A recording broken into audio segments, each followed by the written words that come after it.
अगर आप विद्यार्थी हैं तो जैसे हम शास्त्र स्वाध्याय करते हैं उसी भावना से आप आप देखो, अगर स्मृति आपकी प्रवीण ना हो तो बताना। और आहार आपका सात्विक हो।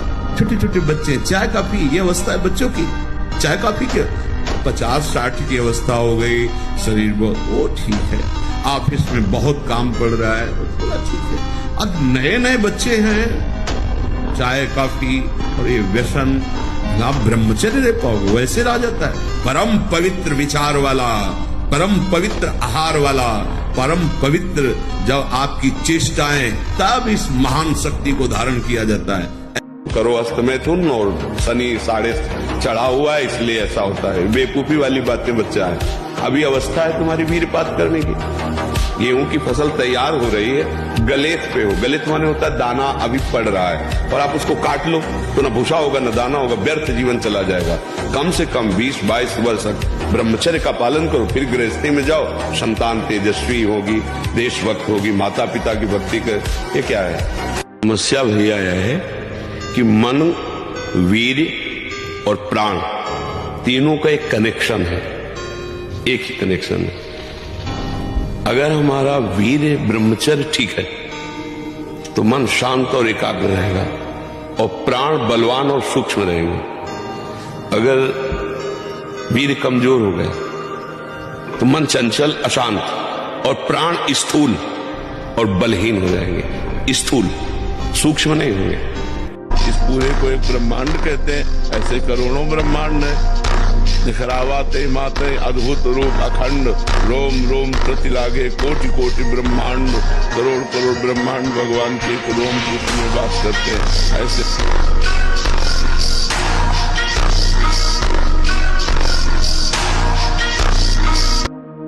जैसे हमारा मन कह रहा है मैं देखूं, हम कह रहे नहीं देखना है, वो 100 बार कहेगा देखो, आप कहोगे नहीं ये देखो, अब वो लग जाएगा जिधर आप लगाओगे, पर वो कुछ समय तक लगेगा, फिर वो आपको वश में करने की कोशिश करेगा। और वो जब आप ना करेंगे तो आपको जलाएगा।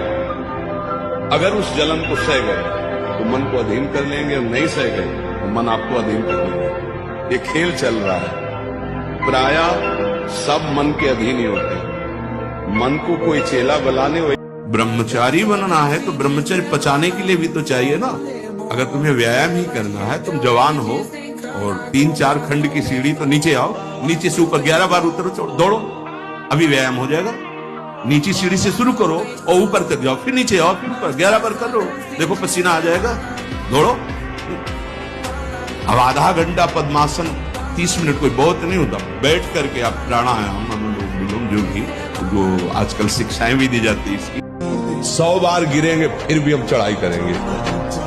इसका अभ्यास है हमको नष्ट करने का। तो आज से हम प्रण लेते हैं कि तू हमें कितनी बार गिराएगा। अविनाशी का बच्चा हूं, अविनाशी ही हूं। शरीर बदलते रहेंगे लेकिन हम तेरे को देख लेंगे। ब्रह्मचारी का सौंदर्य प्रस्फुटित होता है, एक नूर उसके चेहरे पे झलकता है जो ब्रह्मचर्य को धारण करता है। एक नवीन आकर्षण, बालवत चेहरा, एक आकर्षण होता है। और जिसका ब्रह्मचर्य पुष्ट होने लगता है, उसके शरीर से सुगंध आने लगती। ब्रह्मचारी का एक एक रोम तेज से युक्त होने लगता है। चेहरे पर हर समय प्रफुल्लता, मुस्कान, बिना किसी कारण की प्रसन्नता बनी रहती है। ब्रह्मचर्य सेवन से अमोघ लाभ प्राप्त होता है। वीर भगवान के द्वारा दी हुई वो शक्ति है जिससे भगवत प्राप्ति में बहुत सहयोग होता है। ये जानबूझकर ऐसी क्रिया करते हैं जिससे वीरपात हो। रोग न रहते हुए भी इनको बहुत सी पीड़ाएं स्वाभाविक प्रारंभ हो जाती हैं। जर्जर, दुर्बल, भागवती कामों में निरुत्साह, भजन करना, परिक्रमा करना, समय से उठना, समय, ये सब उत्साहहीन होते हैं। थोड़ा भी परिश्रम या मेहनत करने पर हांफने लगना, थक जाना, दैनिक दिनचर्या बिल्कुल ठीक ना होना, चित्त में बहुत सी कुचिंताएं बढ़ जाना, थोड़े से डर की बात आते ही हृदय में ऐसी धड़कन होने लगना, भयभीत होने जाना, थोड़ा सा दुख एक पहाड़ जैसा लगना, थोड़ा सा भय ऐसा लगना कि अब क्या क्या होगा, घबराहट पैदा हो जाना, बार बार भूख लगना, पर वो भूख पचाने वाली नहीं होती। वीर्य नाश करने वाले को बार बार खाने की इच्छा होती है क्योंकि उसका लीवर खराब हो रहा है। ये अच्छा लक्षण नहीं बार बार भूख लगना कि बहुत बढ़िया लीवर काम कर रहा है, नहीं, अंदर कब्ज बन रही है, लीवर डाउन हो रहा है और आपको बार अपने हृदय को कोमल मत कर। मोह मदिरा का पान करके पूरे जीवन को नष्ट करा देने वाली ये माया अपने आकर्षण में बांधकर तुम्हारा मानव देह नष्ट कर देगी। मत करना कोमल हृदय, वज्र के समान कठोर हृदय कर ले। राग का त्याग कर, जो है उनकी परवाह नहीं, जो चले गए उनकी चिंता नहीं, बिल्कुल धर्म पूर्वक ईश्वर भाव से मुक्त हो जाओ। हमें किसी के सपोर्ट की जरूरत नहीं है, हमें किसी की पीठ थपथपाने की जरूरत नहीं है। तो हम तुम्हारा सपोर्ट कर रहे हैं, हम तुम्हें शाबाश कर रहे हैं। आप बोलो क्या चाहते हो, क्या शाबाशी चाहते हो, कैसे चाहते हो? हम तुम्हारे दोस्त हैं, इस लोक और परलोक के भी। जो सपोर्ट चाहो हम तुम्हें देने के लिए तैयार। चलो भगवत मारना उत्सव आदि में गुलाब जामुन जब परोसने आवे तो क्यों हाथ थोड़ा वो चले गए। हाँ बोल दो हाँ, गरम गरम धुआं उठता हुआ समोसा, हरी चटनी, लाल चटनी, अब ये खा के तुम ध्यान करोगे किसका? अब ये निर्णय तुम करो। क्यों नहीं? भगवान ने तो सब कुछ बनाया है पाने के लिए, और व्यवस्था भी भगवान ने बनाई है। रो रो नरक, अंधता नरक, ये भी भगवान ने बनाए हैं, तो इनका भी स्वाद आप लीजिए। 19 साल से घर से बाहर हुई। हाँ, तो घर से मतलब न रखो। घर वालों का फोन नंबर है, बात करते हो? कभी कभार। घर वालों से नहीं। माता पिता की ऋण है ना, माता पिता। सन्यास के बाद कोई ऋण नहीं रहता। सन्यास के बाद जब हम सन्यास ले लेते हैं तो हमारा सारा ऋण भगवान मुक्त करते हैं। हमारा किसी से संबंध नहीं। जिस दिन से घर से निकले उस दिन से बस हमारा वसुधैव कुटुंबकम, ये सब हमारा परिवार है। अब मान लो कोई समस्या परिवार में फोन करे तो डिस्टर्ब हो जाओगे फोन से बातचीत करके। ये फोन बहुत जहर है, बाबा जी के लिए तो जहर ही है नहीं? अब ऐसे मान लो आपके घर में कोई घटना घटी, आपको क्या पता? मस्ती से भजन कर रहे हो, अब कुन कुन कुन कुन, हाँ बोले अमुक मर गए, अच्छा अब जाओ। तुम नई शरीर से गए तो मन से जाओ। अब परेशान हो, भजन चिंतन छूट गया, तो इसलिए बहुत सावधान होकर। बहुत कठिन है।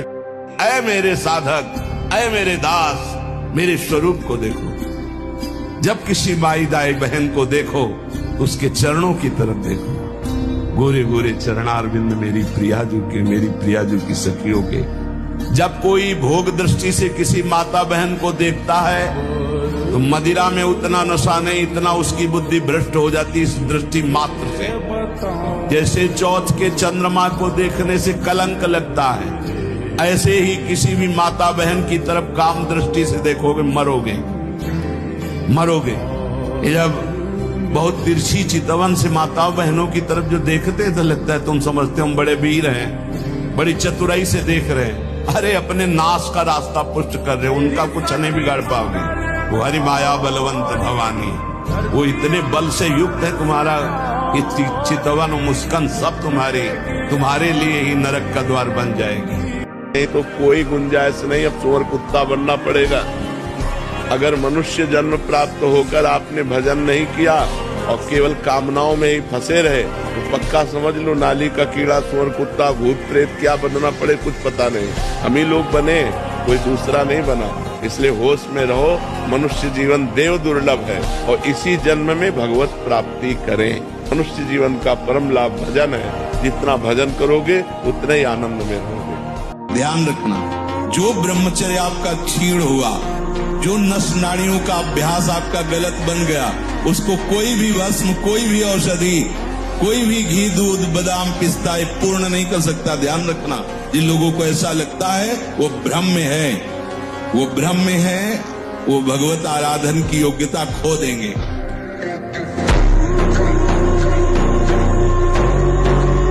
संसार का एक दृश्य भारी पड़ जाता है महाराज जी, मन निकाल के कैसे। तुम्हारी बात का हम पूर्ण समर्थन करते हैं। पर अनंत जन्मों के असाधन को एक साधन वृत्ति भारी पड़ जाएगी। अनंत जन्मों के बिगड़ेल मन को एक नाम भारी पड़ जाएगा।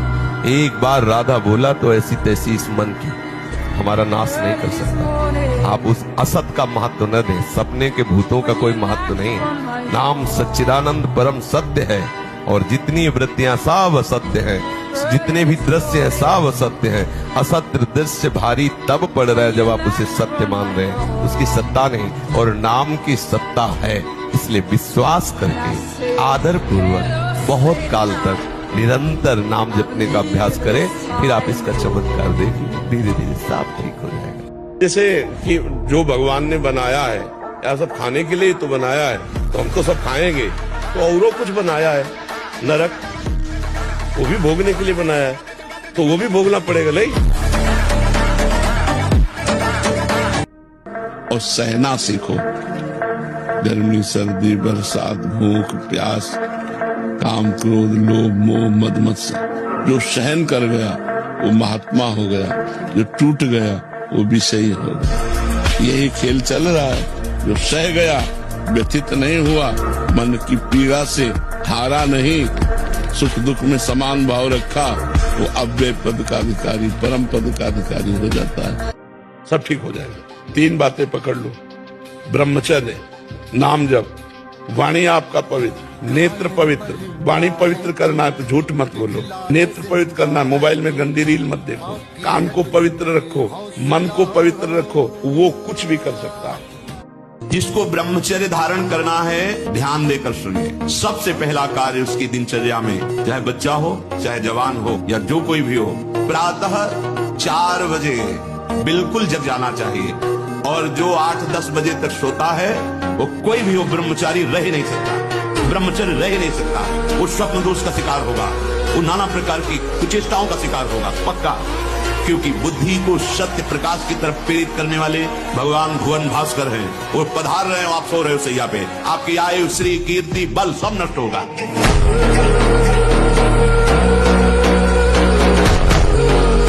से प्रार्थना करते हैं, चाहे आप जिस अवस्था को, व्यायाम जरूरी है। 10-15 मिनट व्यायाम करो। वृद्ध हो 2 किलोमीटर चल के आ जाओ, जवान हो 5 किलोमीटर दौड़ो, तब आप स्वस्थ रहो। अरे यार, अन्न पाते हो तुम कैसे? तुम्हारी इच्छा ही खत्म हो जाएगी अस्तमैथुन करने की। लगाओ जरा दंड बैठक लगाओ, 100 दंड मारो, 100 बैठक मारो, 5 किलोमीटर दौड़ो। अभी देखो कंट्रोल हो जाएगा। क्योंकि ये तभी कर पाओगे जब वो रुकेगा, और ये करोगे तभी वो रुकेगा अपने आप। अब ऐसे घर बैठे खूब मनमानी खा रहे हो, दुनिया के प्रपंच देख रहे हो मोबाइलों से, तो गंदी बात है। नाचना भी है तो ऐसी हिम्मत में कि भारी से भारी दुख में भी नाचना बंद नहीं होगा। रोना है तो केवल प्रभु के लिए रोना है, झुकना है तो केवल भगवत भाव में झुकना है। हमको कोई रौंद नहीं सकता, कोई झुका नहीं सकता। हम भगवान के अंश हैं। जब ब्रह्मचर्य रहा जाता है तो उसको सुविधा माया देती है ब्रह्मचर्य नष्ट करने की।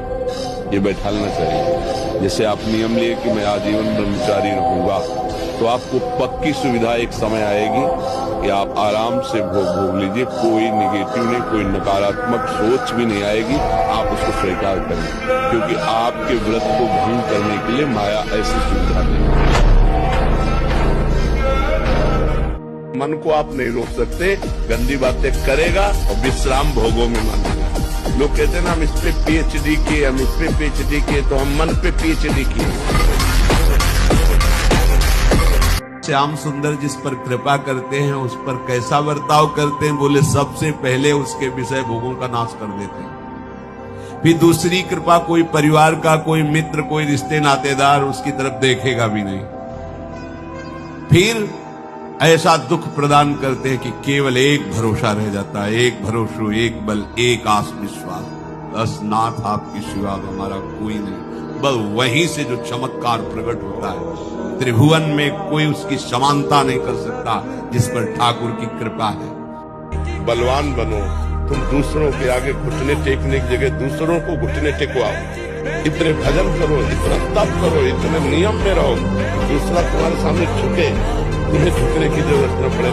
1-2 साल बाद जब आपको उसकी याद आएगी तो आपको मन यही कहेगा कि इसमें सुख नहीं है जो उसमें सुख था। अब आपका धीरे से मन नंबर लगाने का करेगा, फिर वो बिगड़ता चला जाएगा। तुकाराम जी महाराज कह रहे हैं, भगवत भक्ति प्रगाढ़ ये गुरु सम्मान, तो आज्ञा पे हो जाओ। अनजाने में भी आग छुओगे तो जल जाओगे, ऐसे अनजाने में भी भक्त का संग करोगे, तुम्हारे सारे अशुभ भस्म हो जाएंगे, तुम्हारे अंदर वैराग्य जागृत हो जाएगा, तुम्हारे अंदर भगवत चरणारविंद की निष्ठा जागृत हो जाएगी। बस जरूरी है, आपको सच्ची कहता हूं, आप ऐसे निराश मत होना कि इतने दिन हो गए अब भी काम आता है। एक दिन वो समय आएगा कि तुम ऐसे छाती ठोक के कहोगे कि किसी की ताकत नहीं कि हिला दे।